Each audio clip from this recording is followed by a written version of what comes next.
Ba ba ba ba ba ba ba. I love Lord of the Rings. I love it very much. The Hobbit, I'm not so sure about that. But Lord of the Rings, I love so much. And I was so excited for Shadow of Mordor, and I took my time playing it. This review is obviously really late, but some of you said that you still want to hear me talk about it. So, here we go. Shadows of Mordor is really pretty good. Oh man, it's really good. It's so much fun. In a lot of ways, and you've probably heard this, it's Assassin's Creed meets Batman Arkham. It's very, very much Batman Arkham. And that's always a good thing. I have no problem with that whatsoever. Despite that, there's no downtime. Shadows of Mordor, you're immediately placed behind enemy lines, and all you do is just kill. Kill, kill, kill. You kill your way across from one area of the map to the next. There's no downtime, there's no puzzles, there's no using gadgets. All you have to do is kill, which might turn some people off, but thankfully I found the game to be varied enough that it was refreshing the whole time. And the combat is so good that it can be forgived. The combat is absolutely so much fun. It is, of course, like I said, an extension of Arkham's combat with counters and jumps. It's very almost identical to it, except with swords. So it makes countering 10 times cooler, and you can decapitate people. This game is definitely power fantasy to the maximum degree. Just when you finally get your combo up and you just start lopping off heads and screaming, it just feels so good. It's absolutely, it's amazing. The game does have challenge side objectives, but I do wish it had more of like an arena mode similar to Arkham challenges that, you know, could really just let you just combat forever. But basically, the game is combat forever because you roam an open world and all there really is to do is kill. That being said, there is still things to find, things to explore, orcs to track down, and the Nemesis system, which you've probably heard about by now. The Nemesis system is absolutely fantastic because it gives the game a real sense of presence, and it gives the enemies a real sense of them actually being enemies and not just fodder. There's a whole orc hierarchy family of different levels of orcs, like captains and war chiefs, and you take them down and you fight them, and they're harder. They're like mini bosses. And the game remembers if they are defeated by you or if they defeat you, and if you kill them a certain way. This all kind of adds up, and you see these villains throughout the game, and it progresses. It's kind of hard to explain, but throughout the game, you encounter these people again, and they get in your face, and they remember you,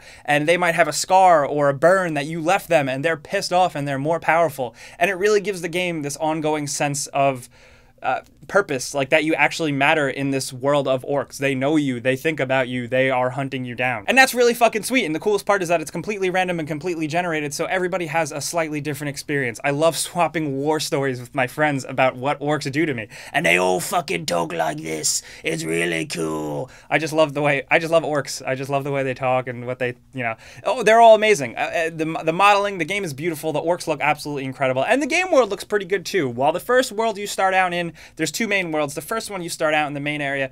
It's a little dry and ugly looking. It's very Mount Doom, you know, so you might get sick of that. But thankfully, later on in the game, it progresses to more wildlife and more wooded areas, and that's a treat. Now, the story, Talion is a cool main character, and the story, I will say this about the story, the idea of the story is much better than the actual execution, unfortunately. The concept of the story, the concept of the main character, Talion, being tied to Celebrimbor, the forger of the original ring, is absolutely fantastic. Unfortunately, it's not really explored to the depth that I really wanted it to. It's very light, it's very simple, and the story is over in a matter of almost minutes, it seems like, with just little bits of exposition, flashback cutscenes. You don't really get too much of an insight into Talion. Half the time you forget that he's actually out to avenge his dead family. You kind of forget about that. Gollum pops up, and while he seems like kind of shoehorned in, they actually, they write it very well, the way he makes sense to be there. But unfortunately, it is pretty bare bones and there's not much to it. What is there isn't bad at all, I don't think, but there's just, it left me wanting a lot more. Thankfully, the ending is a little shitty and it sets it up for a sequel, so I guess there's that. Maybe they can expand it in the sequel. But Shadows of Mordor is a lot of fun. Like I said, if you're not into the Batman Arkham combat system,